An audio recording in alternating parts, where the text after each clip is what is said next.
Hello, welcome back to Snack Tech YouTube channel. Today I'm introducing the version 2 Home Mini Line In and Out mod kit. Here it is. Oh, fell. Roll into the frame. Woo! That's special effects. That's the limit of the special effects we use on the Snack Tech YouTube channel. So the major improvements of version 2 or version 1 is it's designed to fit right in to the Home Mini. Can you imagine that? It's perfectly designed, the perfect shape. Who knew that the perfect shape was a circle? It would fit inside this circular mini, but that's the perfect shape. It replaces the speaker. So once we take the speaker out, these holes will line up with the holes where the speaker gets screwed down, and then we can just screw this right in. Now then the last step is we're just going to have to cut some holes on the side plastic for these little microphone ports to poke out, and that's it. So for those of you who don't know, the Snack Tech Line In, Line Out mod is designed to give you a line in and a line out to the Home Mini, so you can pipe your commands through a line in and you can get your sound out through the line out. So that's all there is to it. You got to install it or buy it installed from us.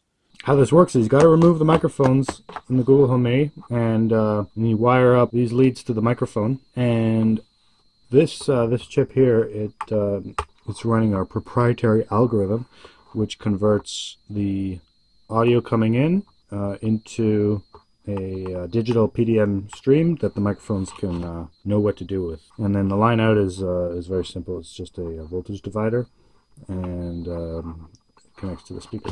So I'm going to be doing a total install video. You can use this as a tutorial. There's a little LED on here, and what it does is it tells you when it's getting a clock from the Home Mini. So during the install, we'll be looking for that. Alrighty, let's get to it. We're gonna have to destroy some Home Mini. You're gonna want to find the reddish spot and then use a tool and keep going around. Keep going faster and faster and faster until it comes. You gotta try to really get underneath. Whoops. Once you get underneath, it easily comes off. If you can manage to do 2 in one day, then you know you're the real deal. Alright, the next step is we're going to take a Torx T6 screwdriver, and we're going to unscrew.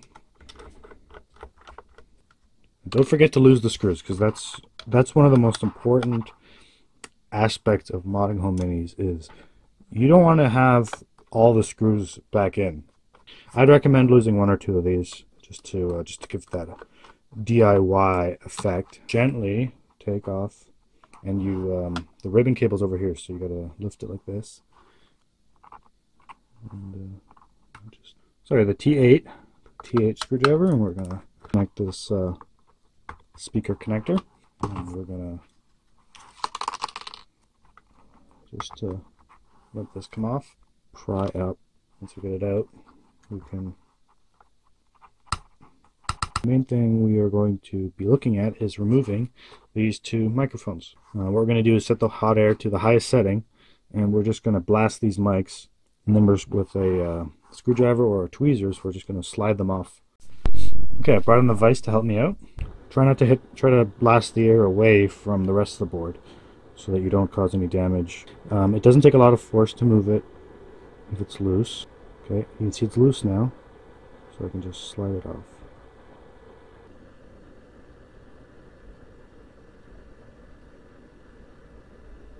And it just slides right off. Next step is we've got to wire up the microphone wires. So the board's going to sit sort of like this. So the wires don't have to be that long. It just has to be long enough to reach. So trim your wires maybe this long, like that. We are interested in 4 of these wires. The rest you can snip. We can snip white, which is this one. And we can snip the last 3. So you can trim off a bit off the ends and then tin the ends. You could solder it to either footprint on either side, but I recommend you do this side.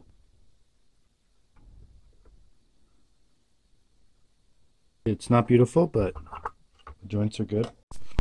Okay, that was the hardest thing to do. So the next step is pretty easy. We're just going to have to snip off part of the speaker and make it look like this. So you see the black is more on the outside.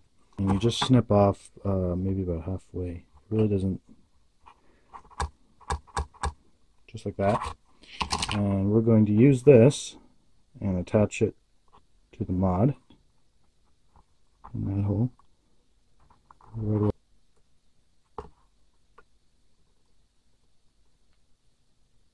break or anything.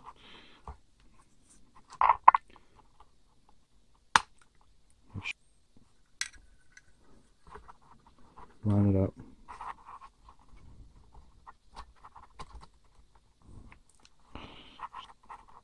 Okay, and then we start putting the screws back in. You want to make sure your ribbon cable is still coming out the top like this. I had one case where I put a screw right through the ribbon cable. That wasn't no good. If you want your top buttons to work, you're going to need to make sure these screws are nicely tightened. We're going to plug in the back.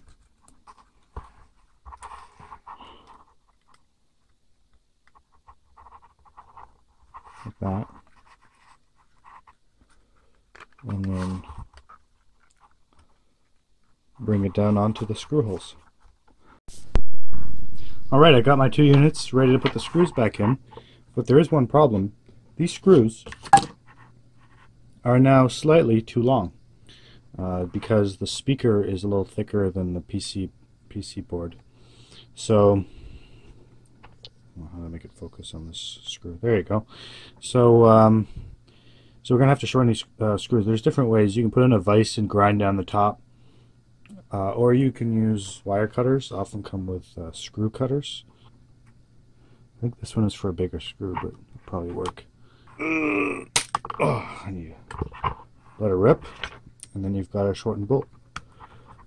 So you kind of just, there you go.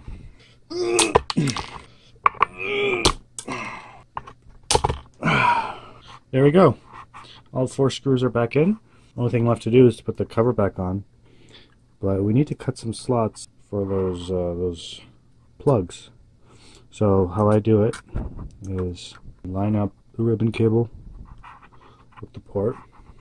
You want to make sure this little tab will clear, and that one. And then you can mark on the plastic. You can put little marks for where the plugs are. You know, at Snack Tech, we like to get things done. So the fastest way I've found, make 2 little cuts. Just hollow it, take a file, and just straighten those. Once you've adjusted it to your liking, you can go ahead and plug the ribbon cable back in. Okay, and now you're going to want to test the units. I'll show you how to do that. Next step is we plugged in the Google Home, and it's ready to set up. So I opened my Google Home app. So don't do anything different. Just do it the way Google says, okay? You have to do what Google tells you to do. Get your 3.5mm plug. The way you know which one to plug it in is in here. You can sort of read, maybe, line in. You see right there? And then that one's line out. So plug it in the line in. And you see that light? We're also looking for that light. So that light means that the board is getting a clock signal from the Home Mini. So that's a good thing. It won't come on right away, but it'll come on if it gets a clock signal. Plug this into your phone or your computer, and you need to pre-record a message. I'll tell you my message. This is the message that I pre-recorded. Hey Google, tell me a joke. So just record a nice clear message.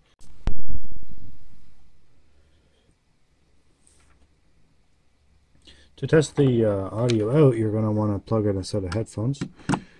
Earphones are good because you can differentiate the left and right channel. Make sure they're both working. So now what you do is you just simply play your audio recording. You can also test the buttons.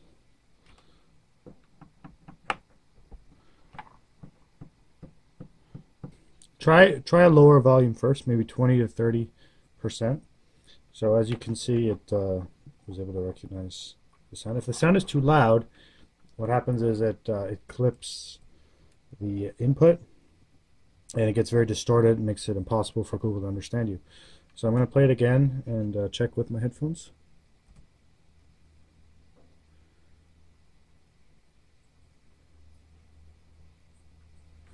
Okay, and I'm trying to hold this up to the microphone. Maybe you can hear.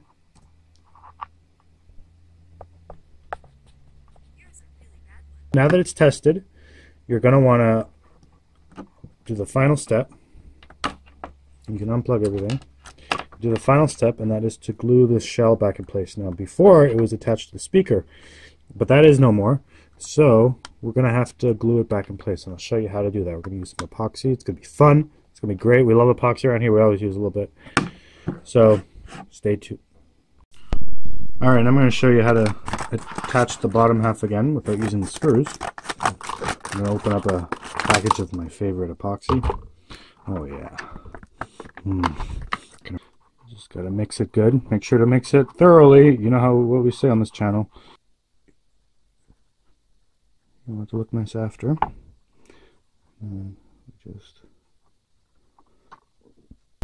Okay, this is the end result. You can see we have 2 ports on the back. You can see which ones they are by looking in here. Line out, line in, and it works great. And it's built in. It's very discreet from the front. You can't even tell. It looks like a totally stock home mini. And I hope you enjoyed this video. You can buy these kits on the SneckTech shop at snecktech.com/shop. You can also buy the totally modified home mini, modified by me, which is a very convenient option for those who might feel intimidated by the process. Don't forget to leave a comment. Let me know what you think. Let me know what other mods you might like. This thinking of doing some Google Home Hub mods. What do you think about that? And I gotta ship these out to some customers, so see you next time. Don't forget to check out the forum. We also have a forum where you can ask any questions about the Google Home mods. And snack on.